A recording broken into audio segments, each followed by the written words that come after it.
CCL Audiobooks presents Frankenstein, or The Modern Prometheus, by Mary Wollstonecraft Shelley, read by Brandon.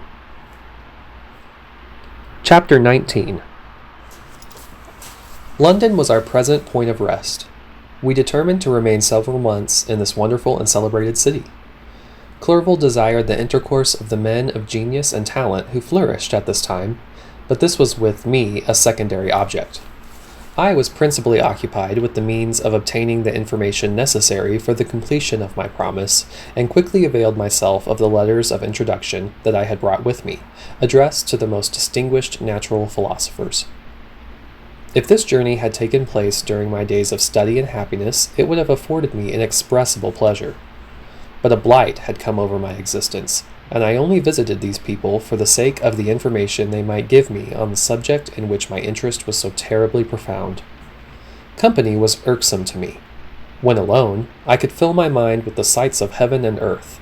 The voice of Henry soothed me, and I could thus cheat myself into a transitory peace. But busy, uninteresting, joyous faces brought back despair to my heart. I saw an insurmountable barrier placed between me and my fellow men. This barrier was sealed with the blood of William and Justine, and to reflect on the events connected with those names filled my soul with anguish.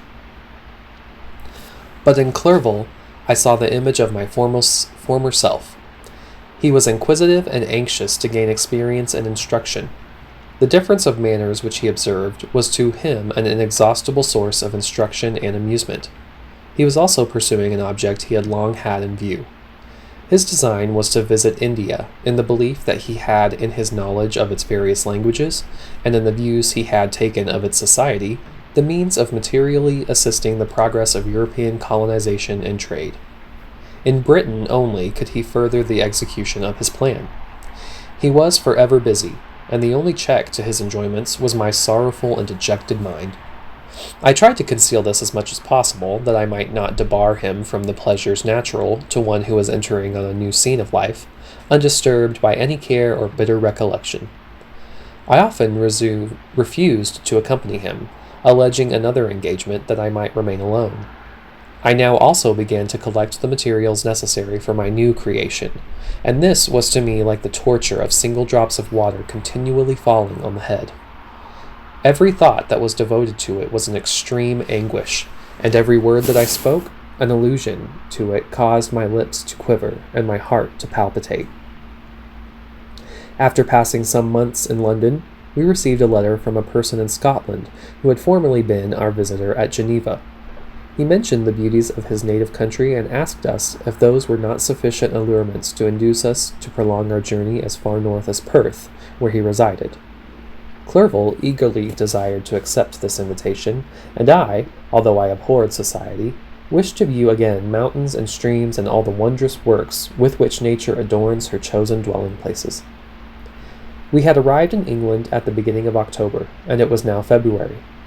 We accordingly determined to commence our journey towards the north at the expiration of another month. In this expedition we did not intend to follow the great road to Edinburgh, but to visit Windsor, Oxford, Matlock, and the Cumberland Lakes, resolving to arrive at the completion of this tour about the end of July. I packed up my chemical instruments and the materials I had collected, resolving to finish my labors in some obscure nook in the northern highlands of Scotland. We quitted London on the 27th of March, and remained a few days at Windsor, rambling in its beautiful forest. This was a new scene to us mountaineers. The majestic oaks, the quantity of game, and the herds of stately deer were all novelties to us. From thence we proceeded to Oxford. As we entered this city, our minds were filled with the remembrance of the events that had been transacted there more than a century and a half before.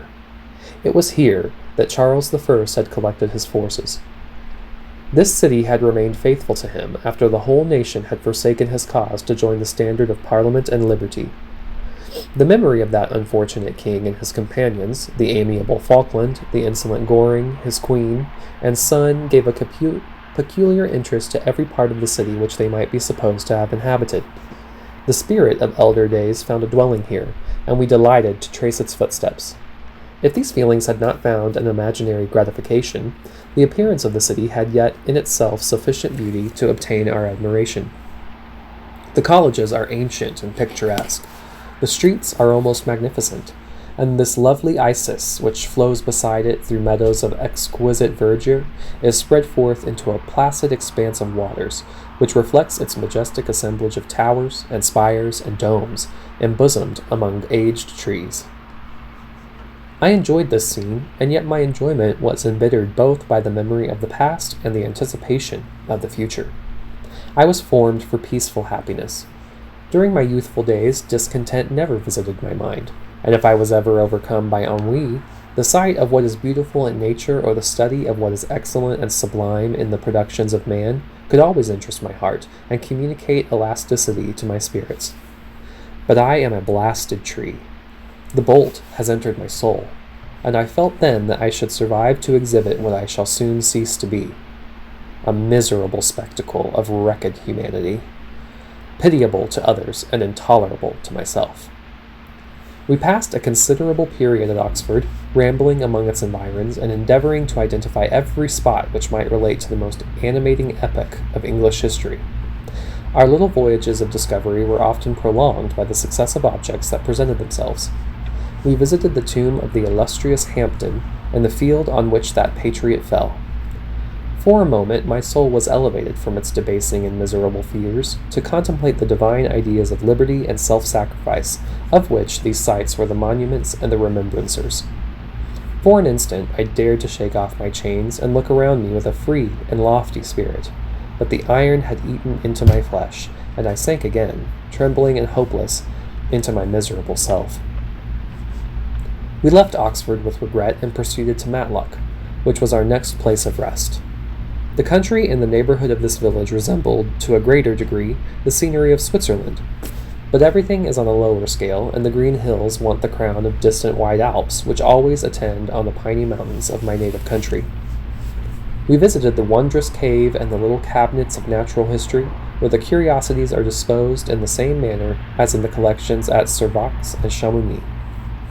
The latter name made me tremble when pronounced by Henry, and I hastened to quit Matlock, with which that terrible scene was thus associated.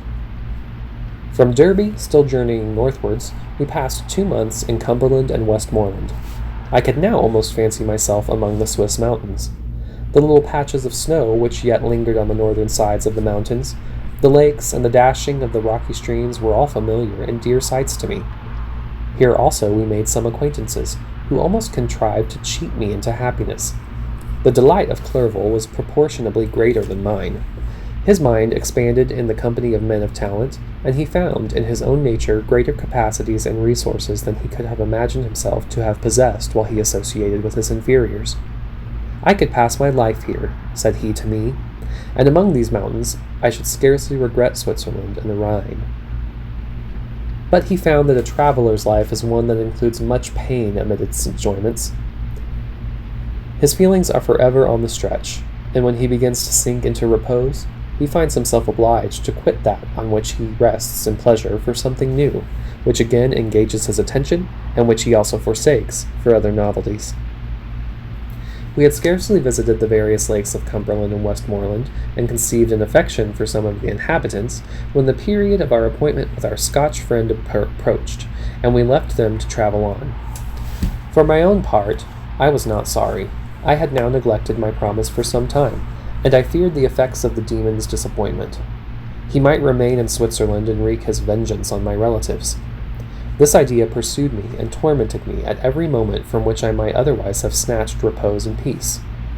I waited for my letters with feverish impatience.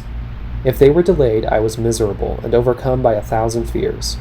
And when they arrived, and I saw the superscription of Elizabeth or my father, I hardly dared to read and ascertain my fate. Sometimes I thought that the fiend followed me and might expedite my remisses by murdering my companion. When these thoughts possessed me, I would not quit Henry for a moment, but followed him as his shadow to protect him from the fancied rage of his destroyer. I felt as if I had committed some great crime, the consciousness of which haunted me. I was guiltless, but I had indeed drawn down a horrible curse upon my head, as mortal as that of crime. I visited Edinburgh with languid eyes and mind, yet that city might have interested the most unfortunate being. Clerval did not like it so well as Oxford, for the antiquity of the latter city was more pleasing to him. But the beauty and regularity of the new town of Edinburgh, with its romantic castles and its environs, the most delightful in the world, Arthur's Seat, St. Bernard's Well, and the Pentland Hills, compensated him for the change, and filled him with cheerfulness and admiration. But I was impatient to arrive at the termination of my journey. We left Edinburgh in a week, passing through Cupar, St. Andrews, and along the banks of the Tay to Perth, where our friend expected us. But I was in no mood to laugh and talk with strangers, or enter into their feelings or plans with the good humor expected from a guest, and accordingly I told Clerval that I wished to make the tour of Scotland alone. "Do you," said I, "enjoy yourself, and let this be our rendezvous. I may be absent a month or two, but do not interfere with my motions, I entreat you. Leave me to peace and solitude for a short time, and when I return, I hope it will be with a lighter heart, more congenial to your own temper." Henry wished to dissuade me, but seeing me bent on this plan, ceased to remonstrate. He entreated me to write often. "I had rather be with you," he said, "in your solitary rambles, than with these Scotch people, whom I do not know. Hasten, then, my dear friend, to return, that I may again feel myself somewhat at home, which I cannot do in your absence." Having parted from my friend, I determined to visit some remote spot of Scotland and finish my work in solitude. I did not doubt but that the monster followed me, and would discover himself to me when I should have finished, that he might receive his companion. With this resolution I traversed the northern highlands, and fixed on one of the remotest of the Orkneys as the scene of my labours. It was a place fitted for such a work, being hardly more than a rock, whose high sides were continually beaten upon by the waves. The soil was barren, scarcely affording pasture for a few miserable cows, and oatmeal for its inhabitants, which consisted of 5 persons, whose gaunt and scraggy limbs gave tokens of their miserable fare. Vegetables and bread, when they indulged in such luxuries, and even fresh water, was to be procured from the mainland, which was about 5 miles distant. On the whole island there were but 3 miserable huts, and one of these was vacant when I arrived. This I hired. It contained but 2 rooms, and these exhibited all the squalidness of the most miserable penury. The thatch had fallen in, the walls were unplastered, and the door was off its hinges. I ordered it to be repaired, bought some furniture, and took possession, an incident which would doubtless have occasioned some surprise had not all the senses of the cottagers been benumbed by want and squalid poverty. As it was, I lived ungazed at and unmolested, hardly thanked for the pittance of food and clothes which I gave, so much does suffering blunt even the coarsest sensations of men. In this retreat I devoted the morning to labor, but in the evening, when the weather permitted, I walked on the stony beach of the sea to listen to the waves as they roared and dashed at my feet. It was a monotonous yet ever-changing scene. I thought of Switzerland. It was far different from this desolate and appalling landscape. Its hills are covered with vines, and its cottages are scattered thickly in the plains. Its fair lakes reflect a blue and gentle sky, and when troubled by the winds, their tumult is but as the play of a lively infant when compared to the roarings of the giant ocean.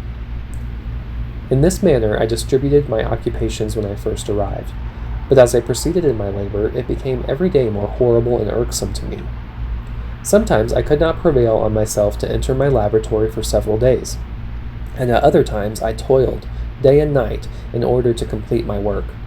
It was, indeed, a filthy process in which I was engaged. During my first experiment, a kind of enthusiastic frenzy had blinded me to the horror of my employment. My mind was intently fixed on the consummation of my labor, and my eyes were shut to the horror of my proceedings. But now I went up to it in cold blood, and my heart often sickened at the work of my hands. Thus situated, employed in the most detestable occupation, immersed in a solitude where nothing could for an instant call my attention from the actual scene in which I was engaged, my spirits became unequal. I grew restless and nervous. Every moment I feared to meet my persecutor.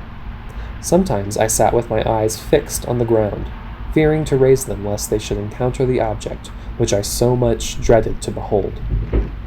I feared to wander from the sight of my fellow creatures, lest, when alone, he should come to claim his companion. In the meantime, I worked on, and my labor was already considerably advanced. I looked towards its completion with a tremulous and eager hope, which I dared not trust myself to question, but which was intermixed with obscure forebodings of evil that made my heart sicken in my bosom.